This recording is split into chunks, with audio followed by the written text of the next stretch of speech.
నమ్మకమైన యేసు నామములో శుభములు పలుకుచు ఈనాటి బంగారు ఛానల్లో కొన్ని ఆత్మీయ జీవిత సత్యాలు తెలుసుకుందాం. మరి యెహోవా తన భక్తులను కాపాడు దేవుడు.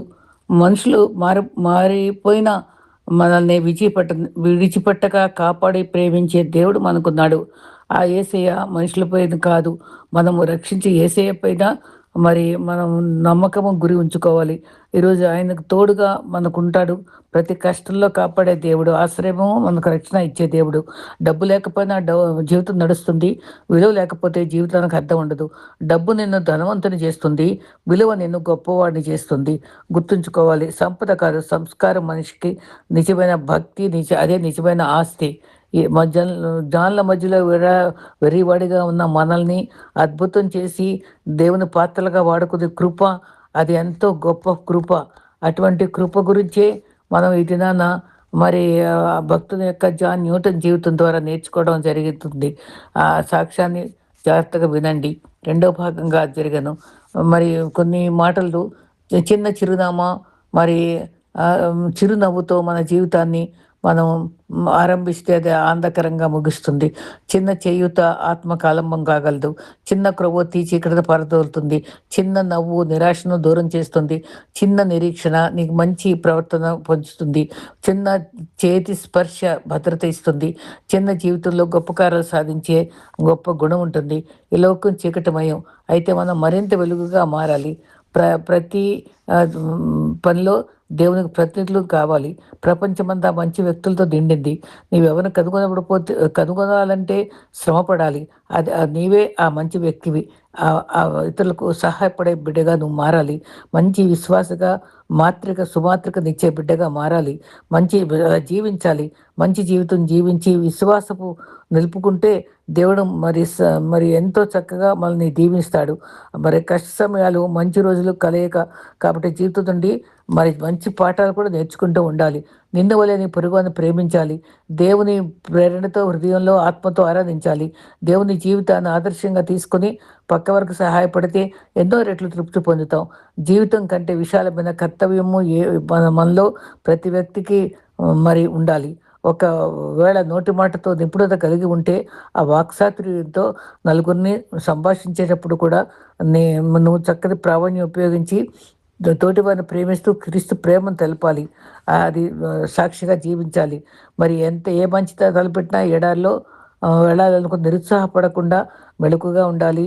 మరి ఎదురైనా సరే, విమర్శలు ఎదురైనా, సవాళ్ళు ఎదురైనా ప్రభు మీద ఆధారపడి సాధించుకోగలగాలి. సమస్యలు మించిన దేవుడు మనకున్నాడు. మన సమస్యల మధ్యలో మనతో ఉండి కనిపెట్టుకుని కాపాడే దేవుడు. ముఖ్యమైన రక్షణ మరి విశ్వాసుల గుంపులో చేరి పనిచేసే సమయంలో పొందిన తృప్తి, ఆనందము ఎంతో విలువైంది. మరి మనము ప్రతిదినము ప్రతి స్పర్శలో దేవుని ఉనికిని చూస్తాం. ప్రతి సంతోషకరమైన ముఖంలో దేవుని ముఖం చూస్తాం. ప్రతిదినము ఆశీర్వాదకరమైంది అని నమ్మాలి. ఎన్నో వేల చెట్లు ఎలా మొలిచాయి, బుడతలు పండ్లను తినే సమయంలో మరి అది విత్తనాలు రాల్చే మరి చెట్లు పెరుగుటకు అనుకూలిస్తాయి. ఉడతలకు తెలియదు వాటి ద్వారా చెట్లు వస్తాయని, అవి మర్చిపోతాయి. అలాగనే మనం ఇతరులకు చేసిన మంచి పని మర్చిపోతే అవి ఘనమైన ఫలితాలు ఇస్తాయి. అందుకే బైబిల్ ఆహారం నీటి మీద వేయము, అది చాలా కాలానికి కనిపిస్తుందని కూడా చెప్పారు. ఇంత మంచి తలంపులన్నీ కూడా మన హృదయంలో భద్రపరుచుకుందాం. రెండో భాగంగా ఒక భక్తుని జీవిత చరిత్ర, ఒక ఉపమానం తెలుసుకుందాం. ఇది నమ్మకమైన యేసు నామములో శుభములు పలుకుతూ ఈనాటి వాక్య భాగంలో మరి ఒక చిన్న విలువైనటువంటి సాక్ష్యాన్ని, amazing grace, how great it sounds, చాలా గొప్ప భక్తుడు, ఇంగ్లాండ్ దేశానికి చెందినటువంటి భక్తుడు పాపులర్గా రాసిన పాట. ఆ పాట అర్థాన్ని ఎంతో చాలా ఆసక్తికరంగా ఉండగా నేను దాని మీద అందిస్తూ రెండో భాగంగా ప్రభు చెప్పినటువంటి ఉపమానాలలో 2 ఉపమానాలు యథావిధిగా నేను చెప్పడానికి ఆశపడుతున్నా. అవి నాకు ఈమెయిల్ ద్వారా కొద్దిగా భక్తుల ద్వారా అందుతున్నాయి. వారికి నాకు కృతజ్ఞతలు. అయితే ఇది ఇంగ్లీష్లో రాసినటువంటి ట్రాన్స్లేట్ చేయడం కూడా జరిగింది. అయితే ఇది అద్భుతమైన పాట, amazing grace, how great it sounds. ఆయన జీవిత మరి అనుభవాల్ని ఆ పాట ద్వారా చేశాడు. అది వివరిస్తాను నేను. అద్భుతమైన పాట రచయిత జీవిత చరిత్ర ప్రతి విశ్వాసి తెలుసుకోదగింది. అది అమేజింగ్ గ్రేస్ అనే పాట వెనుక ఒక పాపి జీవితము ప్రతి పదము వెనుక అద్భుత భావంతో కూడిన ఆ భక్తుని జీవిత గాథ ఉంది. ప్రపంచమంతా ఈ పాటతో పాడుకుంటకు విశేషం. పాట వెనుక కన్నీరు గాథ ఉంది. ఇది అత్యంత ప్రాముఖ్యత చెందిన గీతం. ఆయన మార్చిన జీవిత గాథ ప్రతి విశ్వాసి ఆత్మీయంగా ఉజ్జీవింపబడడానికి దోహదం అవుతుంది. చాలాసార్లు అనేక భాషల అనువాదంలో కూడా ఈ పాట వివరించారు. ఒక పాపిని మార్చిన దేవుని అద్భుత శక్తిని గమనిస్తాం. 1725 సంవత్సరంలో ఇంగ్లాండ్లో జన్మించాడు. అతని తల్లి బైబిల్ కథలు నేర్పించి ప్రార్థన ఎట్లు చేయాలో అభ్యాసం చేయించేది. యేసు గురించి చెప్పేది. ఆ తల్లి దేవుని గురించి వివరాలు చెప్తూ బాల్యంలో అతని తల్లి 7 సంవత్సరాల వయసులోనే మరణించింది. అతని తల్లిని కోల్పోవడం మాత్రమే కాదు, ఆత్మీయ జీవితానికి భంగం కలిగింది. అతని తండ్రి నౌకాదళంలో పనిచేసేవాడు. అతనికి సముద్ర జీవితం అలవాటుగా మారింది. ఆ జీవితం అతనికి చాలా స్వేచ్ఛనిచ్చింది. అతనికి ఆధ్యాత్మిక జీవితం క్షీణించగా మరి వ్యర్థంగా భక్తి జీవితాన్ని తృణీకరించసాగాడు. అనేక వేషభాషలు పూర్తిగా మారిపోయినాయి. అతని వేషభాషలు మద్యం అలవాటైంది. అతనికి బానిసగా పరిగణించేవారు. అతను వ్యాపారం ఆరంభించాడు. ఆ రోజుల్లో బానిస వ్యాపారం చేయుటకు ఆరంభించాడు. బానిసలుగా తెచ్చి అమ్ముట ఒక వ్యాపారంగా ఉండేది. మనుషులను హీనంగా వస్తువులుగా చూసేవారు. పసిపిల్లలను తల్లిదండ్రులను వేరు చేసేవారు. ఆ తర్వాత గతంలో బాల్యంలో అతను గుర్తు చేసిన ప్రార్థనలు ఫలించి అతనిలో నిజమైన పశ్చాత్తాపం కలిగింది. ఆ ఆ రోత జీవితాన్ని ఆయన జీవితము చాలా అతని జీవితాన్ని చూసుకొని చాలా పశ్చాత్తాపడ్డాడు. ఆ రోజుల్లో 1748 సంవత్సరంలో భయంకర తుఫాను ఆరంభించింది. అది మార్చి నెల. అట్లాంటిక్ సముద్రములో జాన్ న్యూటన్ ప్రయాణం చేసేవాడు. ఆ ఓడలో నీరు చేరింది. తుఫాన్ తీవ్రమైంది. ప్రతి క్షణం మరణం సమీపించింది. అతని ఉనికి పూర్తిగా మరిచిన జాన్ న్యూటన్ తర్వాత మరణం ఎదుర్కొంటున్నాడు. మరి దేవుని ఉనికిని మర్చాడు. ప్రభు ఆ పాపను కనుకరించు అని అతని హృదయం విరిగి నలిగిన స్థితిలో వచ్చింది. అతనిలో మార్పు ఆరంభమైంది. పాపాన్ని సరిగా గుర్తించటకు ఆరంభించాడు. దేవుని ప్రేమను కృపను అర్థం చేసుకుంటకు ఆరంభించాడు. చివరకు మరి మాంస వ్యాపారము పాప పనిగా గుర్తించి పూర్తిగా వదిలిపెట్టాడు. తప్పిపోయిన కుమారుడు తన దుస్థితి గ్రహించి తండ్రి ఇంటికి చేరే రీతిగా పాపం వదిలి క్రీస్తు పాదాలు చేరి ప్రార్థించాడు. ఒకప్పుడు భయంకర పాపంలో జీవించిన వ్యక్తి క్రీస్తు రక్షకునిగా స్వీకరించిన తర్వాత మంచి సాక్షిగా మారి దైవ సేవకుడు అయ్యాడు. దేవుని క్షమను కృపను పొందిన అనుభవంతో కృపను గురించి ప్రజలకు బోధించసాగాడు. ఒక భయంకర పాపను క్రీస్తు క్షమించి ప్రేమించి తన సేవకునిగా మార్చు శక్తి క్రీస్తు అందే చూడగలం. మరి హల్లెలూయా. జాన్ న్యూటన్ గారు అద్భుతంగా తన జీవిత సారాంశాన్ని అతనిలో మార్పును పాట రూపంగా రాశాడు. ఇంగ్లీష్లో అమేజింగ్ గ్రేస్ ప్రారంభమైన పాట చాలా మంచి రాగంతో అనేకుల హృదయాలను కదిలించి విశేషమైన అర్థాన్ని అందించేటువంటి పాట.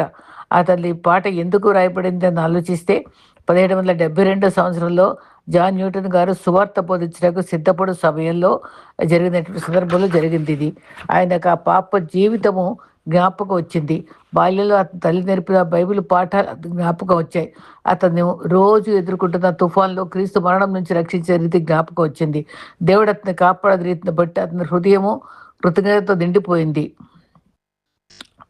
ఎంత పాపనైనా క్రీస్తు రక్షించగలడని నమ్మి నా వంటి పాపను కూడా రక్షించగలడా అని ఆశ్చర్యపడ్డాడు. పరిశుద్ధ పౌలు కూడా హానికరుడను మరి హింసకరుడను నన్ను క్షమించిన యేసు ప్రేమను వర్ణించగలనా అంటూ స్తుతించాడు. ఆ కృంగిన నలిగిన పశ్చాత్తాప హృదయంతో నుండి వచ్చిన గీతమే అమేజింగ్ గ్రేస్లో ప్రారంభమైన పాట. అద్భుతమైన కృపగల దేవుడు, ఆశ్చర్యపరిచే దేవుని కృప, అర్హత లేని వారికి కనపరిచే కృప నన్ను రక్షించింది. అతను అర్హుడు కాడని తలంచి కృతజ్ఞత కనపరిచాడు. ప్రతి పదంలో ఆత్మీయ అర్థం గొప్పది. అతని అనుభవాలన్నీ పాటగా మారాయి. ఆయన గత పాప జీవితం జ్ఞాపకం వచ్చాయి. మొదటి మాట ఆశ్చర్యపరిచే దేవుని కృప, మనల్ని వేదిక రక్షించే అద్భుత కృప గలది. మన నిర్లక్ష్యం చేసినాను ఆ సమయాల్లో మనల్ని వెన్నంటి కాపాడి రక్షిస్తాడు. తప్పిపోతే 99 గొర్రెలను వదిలి ఒక గొర్రెను మనలో చేర్చుకునేటువంటి ఆ ప్రేమను మరి ఆ కృపను గొప్పది. లోకంలో మనకు భద్రమైంది ఎన్నో విషయాలు ఉన్నాయి. మరి విజయము, ధనము, పేరు, ప్రఖ్యాతి కావచ్చు, అవన్నీ తాత్కాలికము. ప్రపంచంలో అత్యంత మధురమైన వార్త దేవుడు మనల్ని ప్రేమిస్తున్నాడనే భావం. మన స్థితిగతులు ఎట్లుందనో ఒక సందేశం ఉంది. నా వంటి దయనీయమైన నీచమైన పాపిని రక్షించింది. ఇది చాలా మంచి మాట. నా వంటి వ్యక్తిని రక్షించాడని చెప్పలేదు. చిన్న తప్పులే చేశాననలేదు. తన పతనమైన పాపలో చిక్కుకున్నటువంటి హీన పాపను ఒప్పుకున్నాడు. అతనికి దొంగ ఊపు నుంచి రక్షించి బండపై అడుగులు స్థిరపరిచాడు. రోమా 3:23లో అందరూ పాపం చేసి దేవుడు అనుగ్రహించి మహిమను పొందలేకపోతున్నారు కదా! అతని మాటల్లో మరి నేను కనుగొనబడ్డాను అని చెప్పాడు. మనం తప్పిపోయిన గొర్రెగా ఉండగా వెతికి రక్షించాడు. దేవునిచే కనుగొనబడ్డానని మంచి మాట విలువైంది. తర్వాత మాట ఆత్మీయ గుడ్డివాడిగా గతంలో ఉన్నాను. రక్షణ అవసరం అని గ్రహించగా నా ఆత్మీయ జీవిత నేత్రాల్లో నా నేత్రాలు తెరవబడ్డాయి. మన కళ్ళు తెరవబడట్లో దేవుడి కృప అవసరం. చాలామంది కృప ముందుగా మన స్థితి సూచిస్తుంది. ఆ కృప మన భయాలను తొలగిస్తుంది. గాయము చూపి మందు ఇస్తుంది. ఆ కృప దాహమున్న వారికి నీటి విలువ తెలుస్తుంది. ఆహారం లేని వారికి ఆహారం విలువ గ్రహించే శక్తిని ఇస్తుంది. తప్పిపోయిన వారికి రక్షణ విలువ తెలుస్తుంది. మొదటగా రక్షించబడే రోజుల్లో తుఫాను బయలుదేరింది. తన పాపలను గ్రహింపు కలిగింది. అక్కడే క్రొత్త జీవితం ఆరంభమైంది. కృప మనలను కనుగొంటుంది. కృప మనల్ని భయాలు తొలగిస్తుంది. మన పాప జీవితాన్ని మార్చగలదు. ఆ రోజు నుంచి క్రీస్తు తను ఏ రీతిగా నడిపిస్తున్నాడో జ్ఞాపకం చేసుకొని కృతజ్ఞత చెల్లిస్తున్నాడు. అయితే క్రైస్తవ జీవితం అనగా సమస్యలు లేని జీవితం కాదు. బైబిల్ కష్టాల గురించి అది విశ్వాసి రావని చెప్పలేదు, కానీ లోకంలో మీకు శ్రమ కలుగునని మీరు ధైర్యం తెచ్చుకోవాలన్నారు. జాన్ న్యూటన్ జీవితంలో అనేక తుఫాన్లు అవమానాలు ఎదుర్కొన్నాడు. పోరాటాలు శోధనలు వచ్చాయి, కానీ ఒక్క విషయం నేర్చుకున్నాడు. సమస్య పోతాయని దేవుడు వాగ్దానం చేయలేదు, కానీ ఆ సమస్యల మధ్య ప్రభు ఉంటా అన్నాడు. మంచి మాట మనకు శక్తినిస్తుంది. మరి తర్వాత వచనాల్లో నేను ఇవన్నీ దాటి వచ్చాను. ఈ వచనము అతనిలో కృతజ్ఞత కనిపిస్తుంది. అతని కృప విలువ కనుగొన్నాడు. కొన్ని కన్నీళ్లలో మనం నడిచి వచ్చి అంటే దేవుని కృపయే. అంతవరకు నన్నే క్రీస్తు నడిపించింది అన్నాడు. అదే దేవుని కృప అన్నాడు. దేవుడు మంచివాడు. అదే కృప, నన్ను రక్షించిన కృప చివరి వరకు నడిపిస్తుందని కూడా చెప్పాడు. ప్రభు నాకు మేలు వాగ్దానం చేశాడు. దేవుని వాగ్దానాలు మారవు. ఆయన వాక్యమే నా దీవెనకు ఆధారము. నా కేడము నా శ్వాసమై ఉన్నాడు. అది నిజమైన సంపద అన్నాడు. నా జీవితము అంతవరకు దేవుడు నన్ను వదిలిపెట్టడు. చివరి మరణము దేవుని మహిమను చూపగలదు. పరలోకము కన్నీరు ఉండదు, దుఃఖం ఉండదు, వేదన మరణం ఉండదు. మరి సూర్యకాంతి ప్రకాశం ఉంటుంది. దేవుని మహిమ క్రొత్తగా ఉంటుంది. దేవుని స్తుతించుటకు రోజులు తగ్గవు. దేవుని కృప ఎల్లప్పుడూ ఆశ్చర్యపరచగలదు. మరి యవనము, ధనము, గర్వము, పేరు, అందము శాశ్వతం కాదు. దేవుని ప్రేమ శాశ్వతమైనది. ఈ పాట ఒక మార్పు కథ, కృప కథ, దేవుని కృపను వివరించే కథ. అద్భుతమైన కృప, మధురమైన కృప మనం కూడా చెప్పగలగాలి. యా నోటను మార్చిన కృప నన్ను మార్చడని ప్రార్థించుదాం. మరి అట్టి కృప మనకు కలగాలి. మరి అంతేకాదు, రెండవ భాగంగా క్రీస్తు చెప్పినటువంటి ఉపమానాల గురించి నేను వివరించడానికి ఆశపడుతున్నానండి.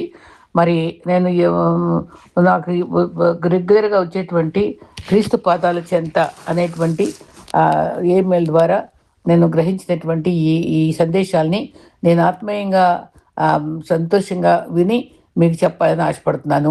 గొర్రెలు మేకల గురించి క్రీస్తు ఉపమానాలు చెప్పారు. గొర్రెలు మేకలు ఆత్మీయ స్వభావాల విశ్లేషణ, అవి కొంచెం తేడా ఉంటాయి. బైబిల్ కాలంలో కాపర్లు పగలు గొర్రెలను మేకలను కలిపి మేపేటప్పుడు సాయంత్రం వేళ వాటిని వేరు చేసి, అదేవిధంగా ఈ లోకంలో అందరూ కూడా కలిసి ఉన్న అంచనాల్లో ప్రభువును మన స్వభావాన్ని బట్టి వేరు చేస్తారు. స్వభావంలో వ్యత్యాసము, నేచర్. గొర్రెలు విశ్వాస విధేయత. గొర్రె స్వతహాగా సాధు జంతువు. అది కాపురి స్వరాన్ని గుర్తిస్తుంది. అది ఆయన వెంబడిస్తుంది. అది కాపురి మీద ఆధారపడుతుంది. మరి ఆయనను మరి పూర్తిగా ఆధారపడుతుంది. యోహాను 10:27. మేకలు స్వతంత్ర భావాలు, సొంతంగా ప్రయత్నాలు చేస్తాయి అన్నమాట. మొండివి. అవి కాపురి చెప్పినప్పుడు వింటం కంటే తాము చెప్పిన చోటికి వెళ్ళడానికి ఇష్టపడతాయి. అవి స్వతంత్రంగా ఉండాలి కోరుకుంటాయి. విశ్వాసిగా మనం దేవుని వాగ్దానానికి లోబడుతున్నామా? గొర్రెవలే ఇష్టానుసారంగా గొర్రెవలే లోబడి ఉంటున్నామా, లేక ఇష్టానుసారంగా జీవిస్తూ మేకవలే ముసుగు వేసుకునే జీవితంలో ఉంటున్నామా? ఆలోచించుకుందాం. ఆహారపు అలవాట్లు కూడా చూసుకుందాం. గొర్రెలు మేకలు నేల మీద ఉన్నప్పుడు పచ్చికను మాత్రమే తింటాయి. అంటే కాపురి చూపిన క్షేమకరమైన, అంటే 23వ కీర్తనలు అన్నట్టు శాంతికరమైన జలాలు, పచ్చిక చోట్ల ఆయన పరుడు చేసే గొప్ప దేవుడు కదా. అవి ఆ కాపురి చూపిన క్షేమకరమైన మార్గంలో నడుస్తాయి. మేకలైతే చెట్లు, పొదలు, చివరకు పనికిరాని వస్తువులు కూడా తింటాయి. గొర్రె వంటి విశ్వాసి దేవుని వాక్యం అనే శుద్ధమైన పాలను కోరుకుంటాడు. మేకల తేడా ఉంటుంది అక్కడ. మేకలు చెట్లు మరి తింటాయని చెప్పుకున్నాం కదా. మరి మేక వంటి విశ్వాసి లోకపోకడలను, అనవసరమైన సిద్ధాంతాలను కూడా మనం గమనించుకోవాలి. గుంపు మనస్తత్వం. గొర్రెలవి ఎప్పుడు గుంపుగా ఉండటానికి ఇష్టపడతాయి. కాపురి రక్షణలో ఉండటానికి క్షేమంగా భావిస్తాయి. మేకలు ఇవి గుంపు నుండి విడిపోయి ఎత్తుకు కొండ మీదకి వెళ్ళాలని చూస్తాయి. తన గర్వానికి సాదృశ్యం. సంఘ సహవాసంలో అడుగుగా ఉండటం గొర్రె లక్షణం. తనకంటే ఎవరు ఎక్కువ కాదనుకోవడం మేక లక్షణం. అయితే ఈ విధంగా మరి గొర్రెలు, ఆ, మేకలు విశ్వాసికి నిత్య జీవిత పరీక్ష గమనిస్తాం. ఈ ఉపాధంలో ఒక విశ్వాసం యొక్క భక్తి జీవితం ప్రార్థనాగతికే పరిమితం కాకూడదని, అది సమాజంలో క్రియల ద్వారా కూడా కనబడాలని కూడా బోధిస్తుంది. అంతరంగ స్వభావం గొర్రెయ మేకయ అది గమనించుకోవాలి. మరి ప్రభు మనుషులను వారి బాహ్య రూపం లేక, వారు చెప్పే మాటలను బట్టి కాక, వారి హృదయ స్వభావాన్ని బట్టి వేరు చేస్తారు. మత్తయి 25:32. విశ్వాసి పాఠంలో ఏముందంటే, గొర్రె అనగా వినే గుణం, విధేయత మరియు సాత్వికం కలిగింది. మేక అనగా మొండితనం మరియు సొంత ఇష్టానుసారంగా నడిపింటే. మనం కేవలం పేరుకే విశ్వాసమా, లేక నిజంగా క్రీస్తు స్వరాన్ని వినే లోపడే గొర్రెలమా అని పరీక్షించుకోవాలి. అది అజ్ఞాత సేవ, అది స్పాంటేనియస్ సర్వీస్. నీతివంతులు గొర్రెలు చేసే మరి గొర్రెలు చేసిన మేలు వారు ఏదో బహుమానం వస్తుందని చేయలేదు. వారు సహాయం చేస్తున్నప్పుడు అది క్రీస్తే చేస్తున్నామని కూడా వారికి తెలియదు. మత్తయి 25:37-39. విశ్వాసికి పాఠం ఏంటంటే, ఒక విశ్వాసి యొక్క దాతృత్వం సహజంగా ఉండాలి. ఎవరూ చూడనప్పుడు, ప్రతిఫలంగా రానప్పుడు మనం చేసే చిన్న సహాయమే అది నిజమైన ఆత్మే నిదర్శనం. దానికి గుర్తింపు పేద విధవరాల కానుకే ఉదాహరణ. ఒక ప్రతి వ్యక్తిలో మనం సందర్శించే అనుభవం కావాలి.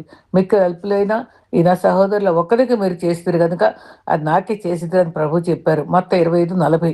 లోతైన మరం ఏంటంటే, మన చర్చిలో దేవునికి ఆరాధిస్తాము, కానీ బయట ఆకలిలో ఉన్న వారికి, కష్టాల్లో ఉన్న వారికి కూడా దేవుడు ఉన్నాడని మనం సహాయం చేయడం కూడా మనం అవసరమై ఉంటుంది. మరి వారికి అటువంటి అనుభవాలని వాక్యం చెప్తుంది. ఒక విశ్వాస తన తోటి మనిషిని గౌరవించినప్పుడు అది నేరుగా దేవుని గౌరవించినట్టే. మరి నిర్లక్ష్యం తగదు. ఒక భయంకరమైన పాపం ఎడవైపున వారు మేకలు. దేవుని నమ్మని వారు కారు, కానీ వారు అవకాశాన్ని వాడుకోని వారు. వారు చెడు చేయలేదు, కానీ మంచి చేసే అవకాశం ఉన్నప్పుడు మౌనంగా ఉండిపోయారు. మత్తయి 25:42. హెచ్చరికగా ఏంటంటే, మేలు నెరిగియు అలాగ చేయని వారికి పాపం కలుగును. యాకోబు పత్రికలో 4:17. దేవుడు మనకిచ్చిన వనరులను, డబ్బు, సమయము, శక్తి, తర్వాత మరి దాన్ని మనము ఇతరుల కొరకు వాడకపోవడం తీర్పు దారితీస్తుంది. ముగింపుగా మనకు మిగిలింది ఏంటి? ఈ ఉపమానంలో నీతిమంతులు నిత్య జీవమునకును, ఇతరులు నిత్య శిక్షకు వెళతారు. మత్తయి 25:46. ఒక విశ్వాసగా మన పరలోకానికి వెళ్ళేది కేవలం మన జ్ఞానం వల్ల కాదు, క్రీస్తు ప్రేమను మన క్రియల ద్వారా ఎంతవరకు పంచాం అనేది దాన్ని బట్టే మన స్థానము నిర్ణయించబడుతుంది. ఈ రకంగా ఈ మరి ఎంత చక్కటి మరి ఉపమానంలో రెండో భాగంగా మరి తలాంతుల గురించి చెప్పుకుందాం. తలాంతులు నీకు నమ్మకమైన దాసుడివేనా? మత్తయి 25:14. ఈ ఉపమానంలో ఒక యజమాని తన దాసులకు శక్తి సామర్థ్యాల ప్రకారము తలాంతులను ఇస్తాడు. దేశాంతరం వెళతాడు. ఆయన తిరిగి వచ్చినప్పుడు వారు లెక్క అడుగుతాడు. దీని వెనుక ఆత్మీయ రహస్యాలు ఇవే. తలాంతులు దేవుని కృపావరాలు.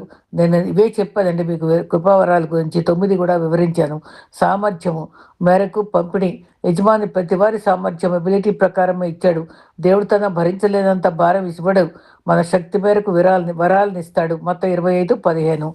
మరి కొరింథీ 12:11. అయితే వరాల వైవిధ్యం.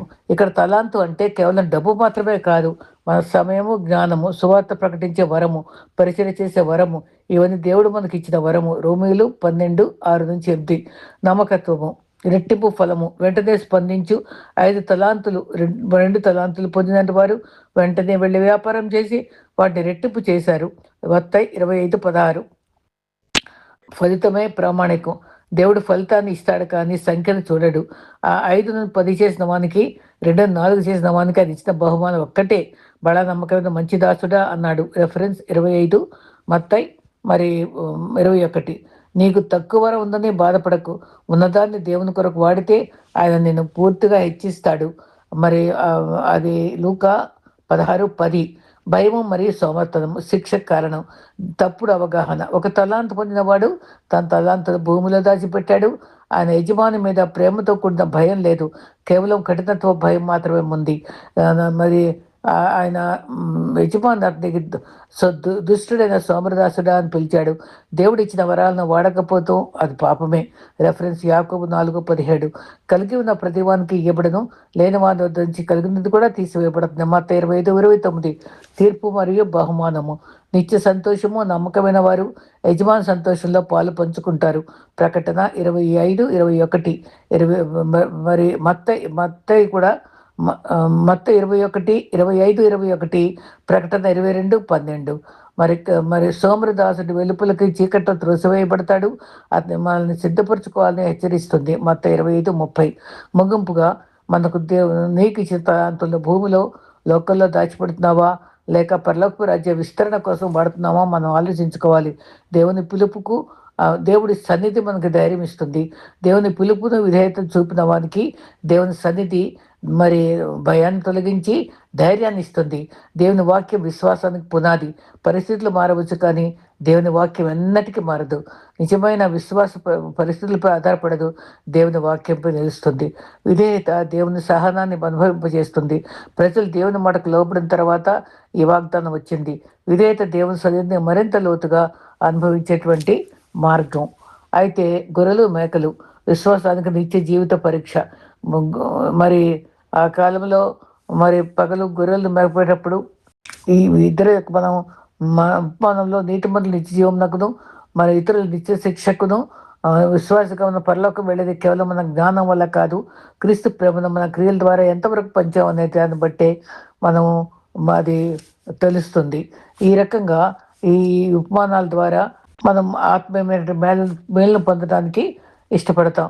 మరి దేవుని యొక్క కృపలో మరి తలాంతుల్ని, మరి మేకలు గొర్రెల విషయాలు కూడా మనం ఆలోచించుకొని ఆత్మీయ జీవితాన్ని సరి చేసుకుందాం.